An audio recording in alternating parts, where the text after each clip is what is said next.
Hello and welcome to #Achievers। इस video में बात करेंगे differential equation of simple harmonic motion के बारे में। डेरिवेशन करेंगे हम डिफरेंशियल इक्वेशन की। उससे पहले बात करते हैं कि डिफरेंशियल इक्वेशन क्या होती है। Any equation containing derivatives is known as differential equation. किसी भी इक्वेशन में डेरिवेटिव्स हो, that is d by d t, d by d x या कोई भी डी बाई डी वाई, कोई भी डिफरेंशियल कॉफिशिएंट इन्वॉल्व हो, उस इक्वेशन को हम डिफरेंशियल इक्वेशन बोलते हैं।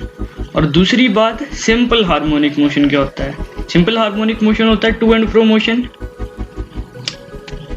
such that acceleration is proportional to negative of the displacement. इसकी डेरिवेशन करने के लिए हम कुछ कंसिडरेशंस करेंगे which are as follows.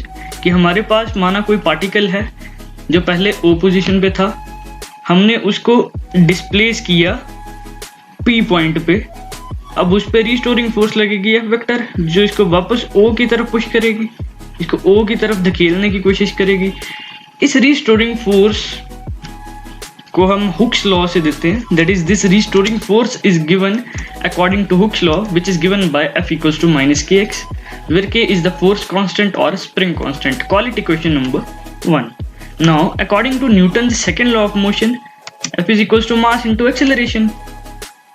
Now acceleration होता है rate of change of velocity, that is dv by dt. Further velocity is the rate of change of displacement dx by dt. अब dx by dt का second derivative that is double derivative हो जाएगा d2x by dt square, equation number 2।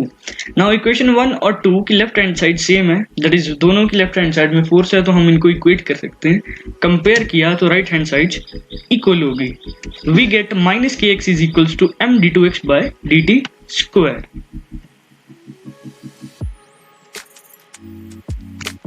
अब इसी को rearrange करके इस मास को मैं नीचे ले आया डिवाइड में, ये बन गया minus k by m. Now d2x by dt square is equals to minus omega square x। ये कैसे आया, यहाँ पे ओमेगा स्क्वायर है k बाई एम और it is equals to a constant. How, k हमारे पास फोर्स कांस्टेंट है जो कि कांस्टेंट है, m is the mass of the particle which is also constant, therefore omega square क्या आ गया, कांस्टेंट। ओमेगा यहाँ से आ जाएगा root k by m which is known as the angular frequency of the particle. Now equation 3 में put कर दिया। Now equation 3 से हम क्या ऑब्जर्व कर सकते हैं कि ओमेगा स्क्वायर अगर कांस्टेंट है तो d2x by dt square is proportional to minus x, और d2x by dt स्क्वायर मतलब एक्सेलरेशन, dx by dt होता है displacement, rate of change of displacement, वो होता है वेलोसिटी। उसको फर्दर आप d by dt करोगे, that is rate of change of velocity, that is acceleration. तो हमने क्या प्रूव कर दिया कि acceleration is proportional to minus x। और यही सिंपल हार्मोनिक मोशन की डेफिनेशन में हम बोलते हैं कि इस मोशन के दौरान acceleration is proportional to negative of the displacement. मतलब जो इक्वेशन 3 है, it is satisfying the condition of simple harmonic motion and as it is involving differential coefficient d2x by dt square, derivative involve हो रहा है, तो इसका मतलब क्या हुआ, ये डिफरेंशियल इक्वेशन भी है। तो दैट इज इक्वेशन 3 को हम रीअरेंज करके ऐसे लिख सकते हैं d2x by dt square plus omega square x equals to 0, which is your differential equation of simple harmonic motion. अगले वीडियो में बात करेंगे इसके सॉल्यूशन के बारे में।